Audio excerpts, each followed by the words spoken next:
This video sponsored by Buy Mode.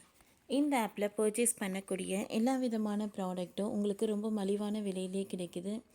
இதில் நிறைய offers and coupons provide பண்ணுறாங்க. So இதோட லிங்க் உங்களுக்கு டிஸ்கிரிப்ஷனில் கொடுக்குறேன். தேவைப்படுறவங்க யூஸ் பண்ணி பாருங்கள்.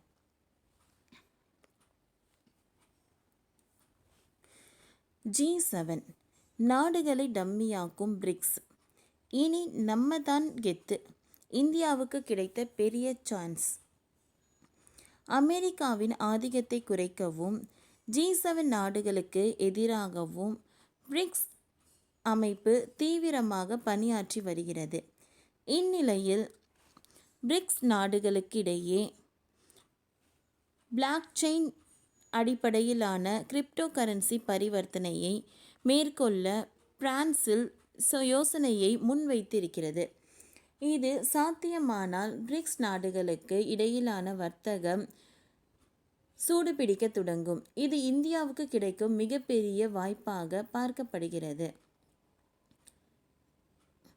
பிரிக்ஸில் அதிபர் லூலு டா சில்வா அது குறித்து கூறியதாவது, பிரிக்ஸ் நாடுகளுக்கு இடையேயான வர்த்தக பரிவர்த்தனைகளை எளிமையாக்கும் விதமாக பிளாக் செயின் அடிப்படையிலான கிரிப்டோ கரன்சி பரிவர்த்தனை முறையை உருவாக்க யோசித்து வருகிறோம்.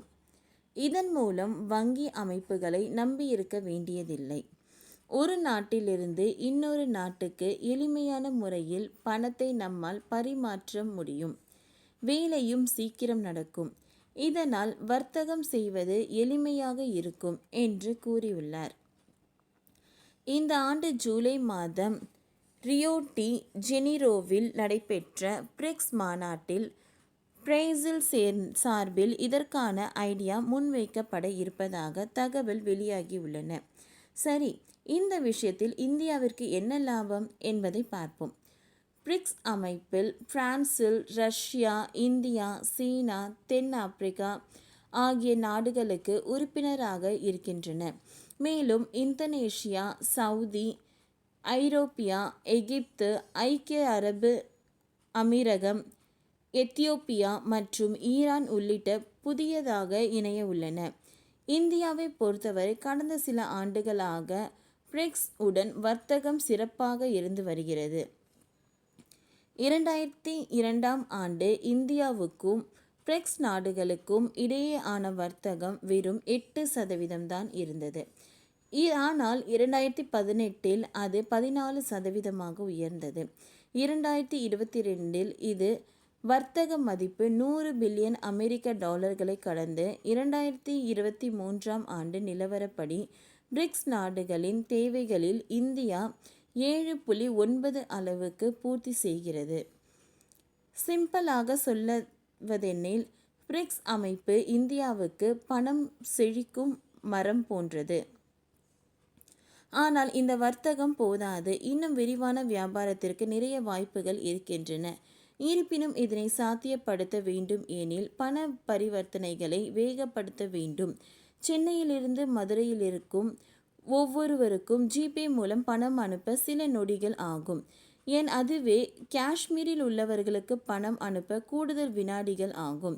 வெளிநாடுகளில் பணம் பெற ஜிபே உதவாது. வேறு சில வங்கி பண பரிமாற்ற முறைகளை பின்பற்ற வேண்டும். இது பிரிக்ஸ் நாடுகளுக்கு இடையே பண பரிமாற்றம் செய்ய வேண்டுமெனில் நிச்சயம் நேரம் எடுக்கும். போதாத குறைக்கு வங்கிகளுக்கு வேறு கட்டணம் செலுத்த வேண்டும். இந்த பிரச்சனைகளை சரி கட்டத்தான் பிளாக் செயின் அடிப்படையிலான கிரிப்டோ கரன்சி பண பரிவர்த்தனை முறையை கொண்டு வர பிரேசில் முயற்சியை மேற்கொண்டிருக்கிறது.